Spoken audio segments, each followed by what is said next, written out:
underline. Omong dikit tapi nyelekit. Bersama Om Bob. Om Bob, kemarin itu toko-toko di Mangga 2 Jakarta banyak sekali yang tutup karena ada isu bahwa akan adanya razia barang-barang import. Nah, ini bagaimana Om Bob menggarisbawahi masalah ini? Memang Mangga 2 di Jakarta itu terkenal pusat perdagangan barang-barang import yang murah.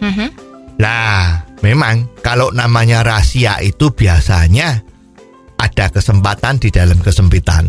Pura-pura tidak tahu atau bagaimana, asal kelihatan barang import, tidak peduli macamnya apa, prosedurnya itu gimana, pokoknya disita dulu.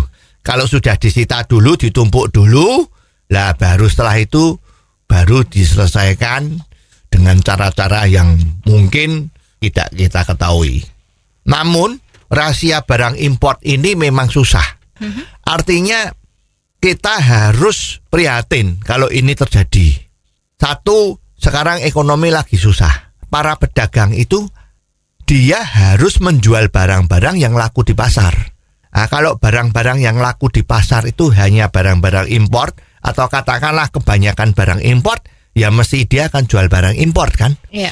Sebetulnya kalau dia jual barang import itu kan tidak bisa disalahkan. Kalau memang barang import itu tidak boleh masuk, ya pemerintah harus mengatur di pintu-pintu masuk barang-barang itu. Apakah lapangan terbang, apakah pelabuhan-pelabuhan laut, ya, apakah pelabuhan-pelabuhan tikus-tikus itu, ya kan, yang tidak melalui pelabuhan yang resmi, itulah yang harus dicegat. Dicegah supaya jangan masuk. Dan pintu utama bisa lolos atau tidak itu kan dari lembaga yang namanya Bea Cukai, ya. Nah, bagaimana Bea Cukai itu? Jadi kalau ada barang yang lolos sudah masuk di wilayah hukum Indonesia, itu mestinya ya udah tidak boleh dipertanyakan lagi itu munculnya dari mana. Kecuali itu barang-barang ilegal, misalnya senjata api, ya kan? Itu kan ilegal. Narkoba yang tidak boleh. Lah itu kalau setiap kali ketemu ya memang harus diusut dari mana. Tapi kalau misalnya barang import, katakanlah tekstil-tekstil itu, ya kan? Lah masa sekarang Mbak Winnie di jalan tuh pakai, loh ini bajunya baju import, terus ditanyain baju import you dari mana? Kan aneh itu kan? Nah, juga pedagang-pedagang kan nggak bisa disalahin. Kalau mereka ada barang yang dijual tuh import, ya pastinya bukan dia yang hasil nyuri kan, tapi kan juga harus beli dia. Nah, belinya dari siapa? Dari pedagang. Lah barangnya kok bisa masuk? Ya yang salah siapa? Ya jadi sebetulnya rahasia-rahasia ini tidak perlu. Jangan dilakukan lagi. Kasihan itu pedagang-pedagang kalau sudah tutup 1 hari 2 hari itu yuk mau makannya dari mana? Ya pemerintah kan tidak bisa memberi jaminan makan sama mereka. Nah kalau sudah ini yang terjadi, rahasia seenaknya sendiri, wah ya terus terang yuk negara kita mau dibawa kemana? Ya.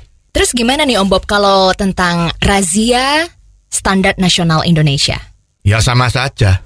Barang di Indonesia itu yang sudah di SNI itu ada berapa?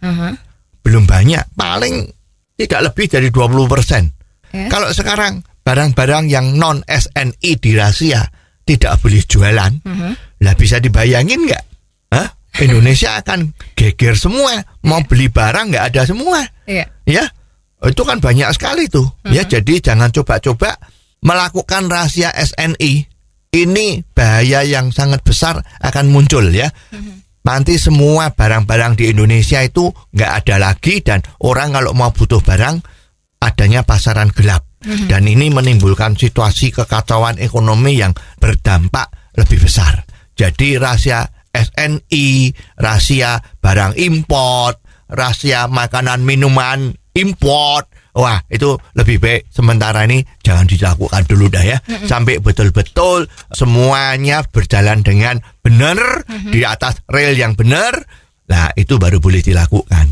Oh jadi begitu ya Om Bob.